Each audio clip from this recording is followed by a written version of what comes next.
সমন্বয় পরিচয় ব্যবহার করে দেশের বিভিন্ন জায়গায় নানা ধরনের সুযোগ সুবিধা, অন্যায্য অন্যায় সুযোগ সুবিধা নিচ্ছে মানুষ, এবং চাঁদাবাজির মতো ঘটনাও ঘটছে।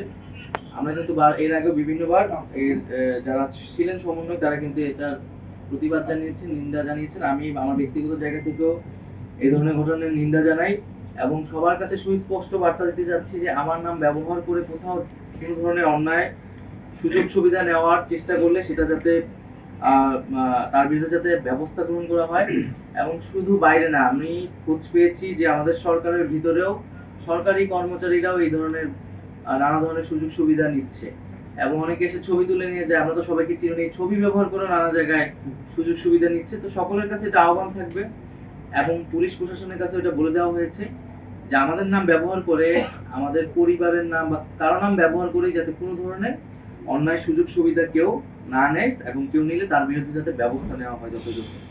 আরেকটি বিষয় হচ্ছে যে আইন শৃঙ্খলার পরিবেশটি নিয়ে আমরা এখনো সন্তুষ্ট নই এবং আমরা সরকারের জায়গা থেকে যথাযথ চেষ্টা করছি পুলিশকে আরো বেশি কর্মতৎপর করতে, এবং সকলের কাছে আহ্বান থাকবে, অনুরোধ থাকবে যাতে আমরা নিজেরা আইন হাতে তুলে না নেই, আমরা যাতে পুলিশ এবং প্রশাসনকে সহায়তা করি। কারণ দিন শেষে আমাদেরকে কিন্তু রাষ্ট্রীয় প্রতিষ্ঠানগুলোকেই শক্তিশালী করা লাগবে।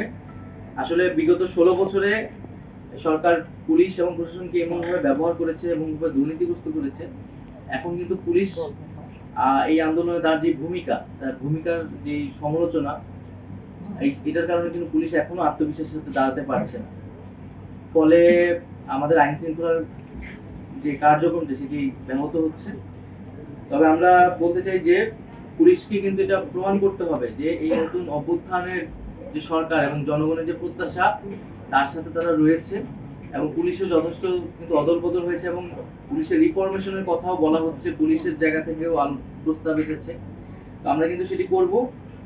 তবে সরকার সবাইকে কিন্তু এটা এই জন্য সহায়তার মনোভাব রাখতে হবে।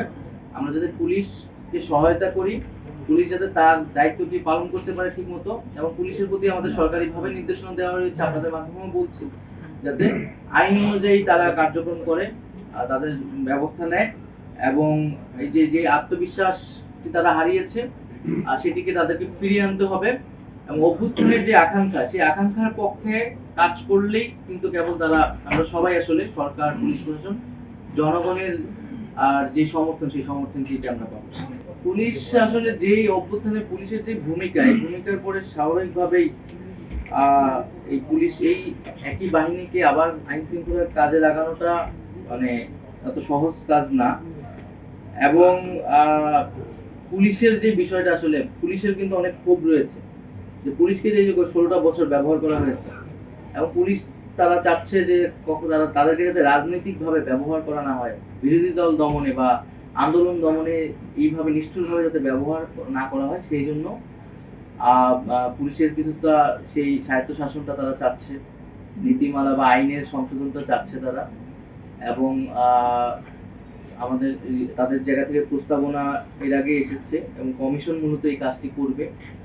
এবং পুলিশ আসলে যে পুলিশের দেখেন 5ই আগস্টে যেটা হয়েছে, আমরা খবর পেলাম যে পদত্যাগ করেছে এবং শেখ হাসিনা পালিয়ে যাচ্ছে, এবং এর পালিয়ে যাওয়ার আগ মুহূর্তে কিন্তু পুলিশকে কোনো ধরনের নির্দেশনা দেওয়া হয়নি, এবং পুলিশ পুরো সময়টাই মাঠে ছিল এবং নির্দেশনা যাচ্ছিল, তাকে কোনো নির্দেশনা দেওয়া হয়নি। ফলে মাঠ পর্যায়ে যে পুলিশরা, মানে সাধারণ পুলিশ কিন্তু হামলার শিকার হয়েছে এবং আহত নিহত হয়েছে আসলে।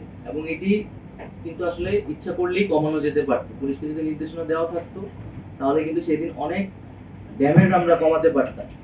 কিন্তু পুলিশকে এইভাবে ব্যবহার করা হয়েছে এবং মূলত মাঠ পর্যায়ের যে পুলিশ, আমরা কনস্টেবল, এসআই, তারাই কিন্তু সবচেয়ে বেশি ক্ষতিগ্রস্তের শিকার হয়েছে, যদি নির্দেশনা দিয়েছে কিন্তু উপরের মহলের লোকেরা আসলে। তো এই বিষয়টা আমাদের আসলে বিবেচনা করতে হবে, পুলিশের বিষয়টা সংবেদনশীলতার সাথে নিতে হবে, এবং ভবিষ্যৎ বাংলাদেশে যাতে আমার দেশের একটা রাষ্ট্রীয় বাহিনী কখনোই জনগণের বিপক্ষে এইভাবে দাঁড়াতে না পারে, এই ধরনের আইন এবং নীতিমালা এবং সংস্কৃতি আমাদেরকে গড়ে তুলতে হবে। পুলিশ প্রশাসন সবাই কিন্তু নির্দেশনা দেওয়া হচ্ছে চাঁদাবাজির সাথে যারাই জড়িত তাদের বিরুদ্ধে ব্যবস্থা নিতে, এবং আমরা দেখেছি বিভিন্ন রাজনৈতিক দলের তৃণমূলের লোকেরাও কিন্তু এটার সাথে জড়িত, এবং সেই রাজনৈতিক দলগুলোর প্রধানের সাথে কিন্তু আমরা কথা বলেছি। এবং আপনারা দেখেছেন ইতিমধ্যে বিএনপি এবং বিভিন্ন রাজনৈতিক দল তারা কিন্তু তাদের জায়গা থেকেও কথা বলেছে, আশ্বস্ত করেছে, এবং বিএনপি তাদের কর্মীদের বিরুদ্ধে অনেক জায়গায় ব্যবস্থাও গ্রহণ করেছে। তো আমরা এটা নির্দেশনা দিয়েছি, আলোচনা করছি, এবং আমাদেরকে আসলে পুলিশকেই অ্যাক্টিভ করতে হবে, আইন শৃঙ্খলা বাহিনীকেই অ্যাক্টিভ করলে আসলে আমরা যে জননিরাপত্তার বিষয়টা সেই বিষয়টা আসলে নিশ্চিত করা যাবে, ফিরে আসবে।